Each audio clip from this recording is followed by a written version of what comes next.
കണ്ണൂർ കായലോട് ആൾക്കൂട്ട വിചാരണയ്ക്ക് പിന്നാലെ യുവതി ആത്മഹത്യ ചെയ്ത കേസിൽ പ്രതികളായ 2 SDPI പ്രവർത്തകർ വിദേശത്തേക്ക് കടന്നു.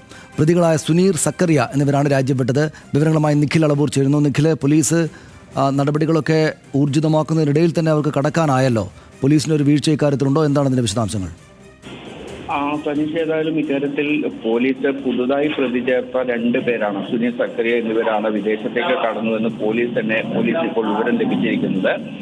ഈ പോലീസ് ഇവർക്കായി കഴിഞ്ഞ ദിവസങ്ങളിലെല്ലാം തന്നെ തിരച്ചിൽ നടത്തി വരുന്നതിനിടയിലാണ് ഇവർ ഇത്തരത്തിൽ വിദേശത്തേക്ക് കടന്നത് എന്നത് പോലീസിനെയും അമ്പരപ്പെടുത്തുന്നുണ്ട്. ഏതായാലും ഇപ്പോൾ ഈ പോലീസ് ഇവരെ നാട്ടിലെത്തിക്കാനുള്ള ശ്രമങ്ങൾ ആരംഭിച്ചു കഴിഞ്ഞു എന്നാണ് നമുക്ക് മനസ്സിലാക്കാൻ സാധിക്കുന്നത്. ലുക്കൌട്ട് നോട്ടീസ് പുറപ്പെടുവിക്കുന്നത് ഉൾപ്പെടെയുള്ള കാര്യങ്ങളിലേക്ക് കടക്കുമെന്ന് കൂടി അറിയുന്നു.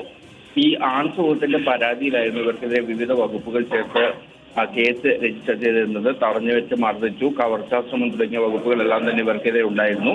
ഈ സംഭവത്തിലെ 2 പ്രതികളാണ് ഇപ്പോൾ വിദേശത്തേക്ക് കടന്നിരിക്കുന്നത്. എത്രയും പെട്ടെന്ന് തന്നെ ഇവരെ നാട്ടിലെത്തിക്കാനുള്ള ശ്രമം പോലീസ് ആരംഭിച്ചതായാണ് നമുക്ക് ലഭിക്കുന്ന വിവരം. ശരി, നന്ദി നിഖിൽ വിവരങ്ങൾക്ക്.